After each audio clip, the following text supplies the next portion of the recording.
Hello everyone, কেমন আছো সবাই? আমি রিঙ্কু চলে এসেছি আরও একটা নতুন ভ্লগ নিয়ে তোমাদের সাথে। আমি আমার আগের একটা ভ্লগে তোমাদেরকে বলেছিলাম যে আমরা এই ব্যাঙ্গালোরের টপ ক্লাস গভর্নমেন্ট হসপিটাল, যেটা একদম আয়ুর্বেদিক হসপিটাল, সেখানে যাব প্ল্যান করেছিলাম। আর এই জুন মাসের সেকেন্ড উইকের একদম শনিবার সকাল সকাল আমরা বেরিয়ে পড়েছিলাম সেই হসপিটালটার উদ্দেশ্যে। এই আয়ুর্বেদিক হসপিটালটার নাম শ্রী জয়া চামারাজেন্দ্র আয়ুর্বেদিক হসপিটাল।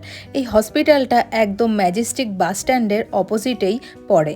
কেউ যদি বাসে করে আসো, একদম ম্যাজেস্টিক বাস স্ট্যান্ডে নামলেই রাস্তা পার হলেই এই হসপিটালের গেটটা পড়বে।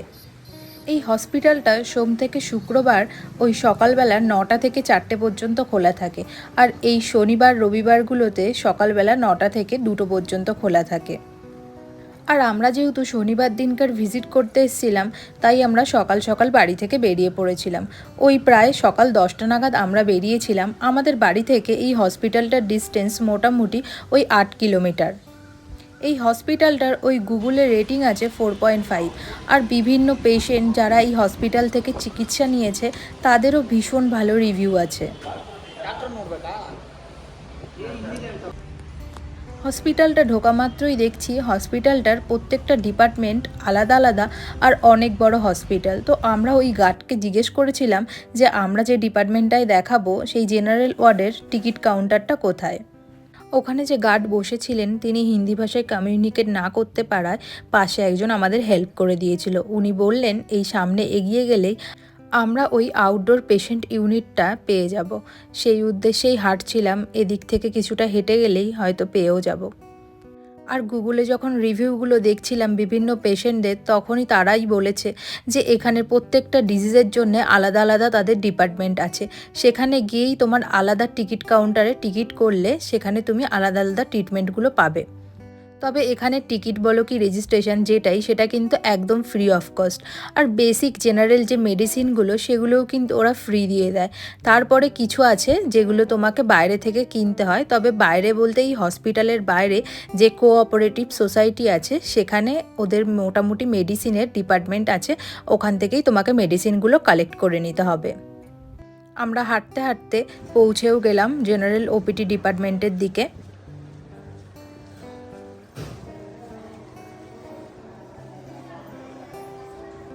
এটাই সেই রেজিস্ট্রেশন কাউন্টার যেখানে তোমাকে রেজিস্ট্রেশন করে নিতে হবে। এখান থেকে রেজিস্ট্রেশন করে ওরা তোমাকে চেম্বার নাম্বার বলে দেবে, সেই চেম্বার নাম্বারে তোমাকে গেলেই সেখানে তুমি ডক্টর পেয়ে যাবে।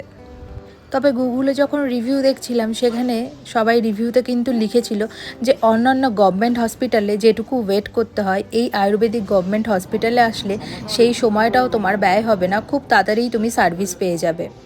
আমাদের রেজিস্ট্রেশন করার পর রুম নাম্বার 8 বলে দিয়েছিল, তো আমরা রুম নাম্বার 8-এ এসে পৌঁছেও গেছি। আর এই যে এখান থেকেই ওই তোমার বেসিক মেডিসিনগুলো কালেক্ট করে নিতে হয় যেগুলো পাওয়া যাবে। এখানে আমি একটা মেডিসিন পাইনি, সেটা আমাকে ওদের ওই কোঅপারেটিভ সোসাইটি লিমিটেড আছে ওখান থেকে নিতে হবে। তবে আজকে শনিবার থাকায় দেখলাম ওদের যে গাইনোকোলজিস্ট ডিপার্টমেন্টের স্পেশাল ডক্টররা হয় তারা ছিলেন না, তো ওনারা ওই 1 সপ্তাহের বেসিক কিছু মেডিসিন দিয়ে দিলেন আর বললেন 1 সপ্তাহ পরে ভিজিট করতে।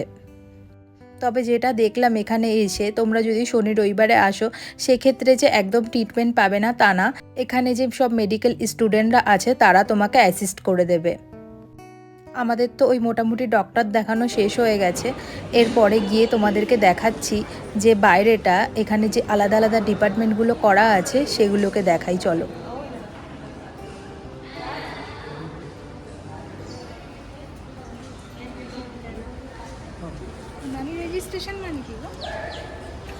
এখানে গুগলে যখন রিভিউগুলো দেখছিলাম তখন দেখছিলাম যে এই হসপিটালটায় আয়ুর্বেদিকের ট্রিটমেন্ট নিলে বিভিন্ন আলাদা ডিজিজের তো ট্রিটমেন্ট হয়, তাছাড়া উনানির জন্য স্পেশাল।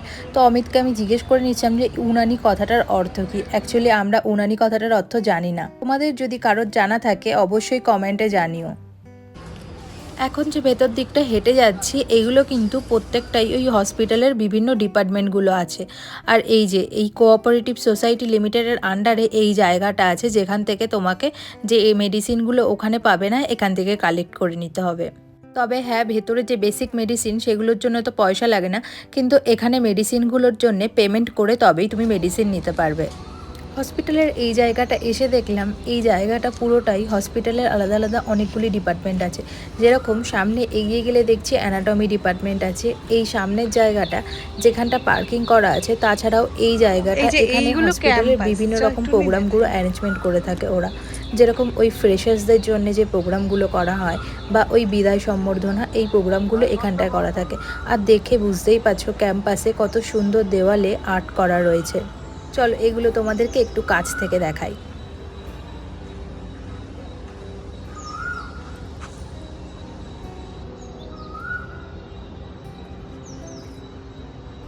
হসপিটালের ভেতর এই জায়গাগুলো দেখে বুঝতেই পারছো কতটা পরিষ্কার, তার উপরে এই যে হসপিটালের ভেতরের পরিবেশটা কতটা শান্ত আর কতটা মনমুগ্ধকর, দেখে বুঝতেই পারছো চারিপাশটা। এদিকে আবার কিছু বিল্ডিংস আছে যেখানে দেখে মনে হচ্ছে হয়তো কিছু ডক্টররা এখানেই থাকেন। মানে অ্যানাটমি ফিজিওলজি সব আছে। ডিপার্টমেন্ট অফ অ্যানাটমি মানে এই গভর্নমেন্ট হসপিটালটা কিন্তু এই হসপিটাল কাম কলেজ, তাই এই জায়গাটা দেখছিলাম এই যে বিল্ডিংগুলো এগুলো হোস্টেল। এখান থেকে যারা ওই মোটামুটি পড়াশোনা বা প্র্যাকটিস করছে তাদের এইটা থাকার জায়গা।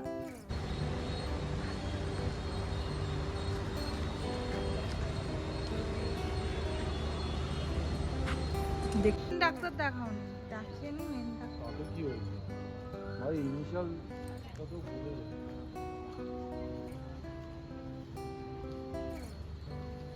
ফ্রন্টের টু অ্যানাটমি ডিপার্টমেন্টে গেলে কি ভালো হতো? আজকে আকাশটা এত পরিষ্কার ছিল, ভীষণ ঝলমলে রোদও উঠেছিল, দেখে বুঝতেই পারছো যে প্রচণ্ড রোদও ছিল বাইরে আজকে।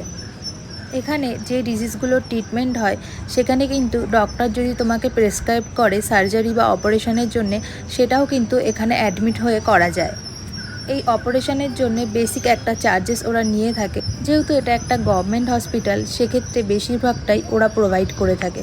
আমরা ওই বাড়ি যাব বলে হেঁটে সামনের গেটটার দিকে আসছিলাম। এই যে সামনের গেটটাই পড়ে ওদের কলেজ ক্যাম্পাস, যেখানে স্টুডেন্টদের ক্লাসগুলো হয়ে থাকে। আমাদেরকে ওই আবার এক সপ্তাহ বাদে একবার বুধবারে আসতে হবে।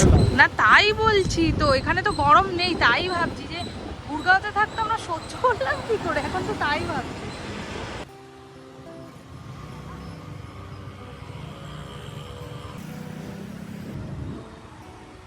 এটা হোমিওপ্যাথি দেখেছো, ডিরেক্টরেট অফ আয়ুর্বেদা।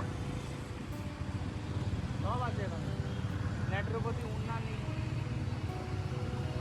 আমার উন্নানিটাই এদের বাসাতে, ওটা মনে হয় আমার যেটুকু ফিডব্যাক বা রিভিউ এই ভিডিওটাতে আমি তোমাদেরকে বললাম। চলো বন্ধুরা, আজকের ভ্লগটা এখানেই শেষ করলাম। সবাই ভালো থেকো, সুস্থ থেকো, সাবধানে থেকো। দেখা হবে পরের একটা নতুন ভ্লগে। আর ভ্লগটা ভালো লাগলে একটা লাইক করে দিও, চ্যানেলটাকে সাবস্ক্রাইব করো, আর কমেন্টে অবশ্যই জানিও তোমাদের ভ্লগটা কেমন লাগলো।